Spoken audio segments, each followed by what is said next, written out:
আমরা যেহেতু ভাবিনি আমরা মায়াপুরে আসবো, আর সেই জন্য কিন্তু আমরা জামা কাপড় কিছুই নিয়ে আসিনি। তাই যে শাড়িটা আর যে পাঞ্জাবিটা আমরা নিয়ে এসেছিলাম, আমরা কিন্তু সেই ড্রেসটাই পরে নিয়েছি, আর সেটা পরেই আমরা মন্দিরে চলে এসেছিলাম। আর মন্দিরে ঢুকেই চারপাশটা আগে দেখছিলাম, অনেক মানুষের ভিড়, আর তার সাথে নতুন মন্দির তৈরি হচ্ছে। মন্দির থেকে আমাদের হোটেলটা কিন্তু খুব বেশি দূরত্ব নয়, তবে 10 থেকে 15 মিনিট হেঁটে আসতে হয়। তাই হেঁটে হেঁটে আসার পরে কিন্তু অনেকক্ষণ একটু বসে নিয়েছিলাম, আর তারপরে কিন্তু আমরা মন্দিরটাকে ঘুরে দেখেছিলাম। আর দেখে কিন্তু মনে হচ্ছিল এ যেন একটা স্বর্গ, যেটা আমরা সবসময় কল্পনা করি, আর সেটাই আজ বাস্তবে চোখের সামনে দেখলাম। চারপাশে যেখানেই দেখছিলাম না কেন, শুধু একটা কথায় মুখ দিয়ে বেরোচ্ছিল, খুব সুন্দর। আর আসলেই কিন্তু খুব সুন্দর ছিল।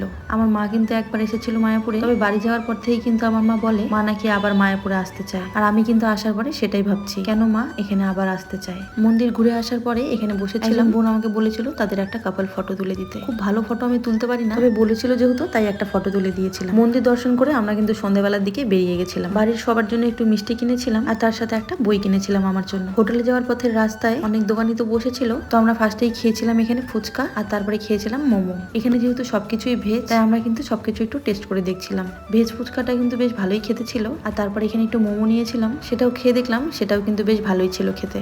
আমরা যেহেতু সবসময় ননভেজ খাই, তাই ভেজের টেস্টটা কিন্তু আমাদের কাছে একটু অন্যরকমই লাগে। তবে এখানে সবকিছু ভেজ পাওয়া গেল, সব খাবারেরই স্বাদ কিন্তু অসম্ভব সুন্দর ছিল। মোমো খাওয়ার পর আমরা কিন্তু চলে এসেছিলাম চাউমিন খেতে। চাউমিনটাও খেতেও কিন্তু খুব ভালো ছিল। আর ওগুলো খেয়ে কিন্তু আমরা চলে এসেছিলাম হোটেলে, আর তারপর রাতের ডিনারের জন্য বর গেছিল একটু বিরিয়ানি আনতে। এখানকার ভেজ বিরিয়ানি যেহেতু অনেকটাই ভাইরাল, তাই আমরা কিন্তু ভেজ বিরিয়ানি নিয়ে এসেছিলাম, আর তার সাথে সেই ময়দার সবজিটা আনতে বলেছিলাম, তবে সেই ময়দার সবজিটা পাওয়া যায়নি, তাই নিয়ে এসেছিল সোয়া চাপ। তবে সব খাবার ভালো লাগলো, বিরিয়ানিটা কিন্তু আমাদের একদমই ভালো লাগেনি।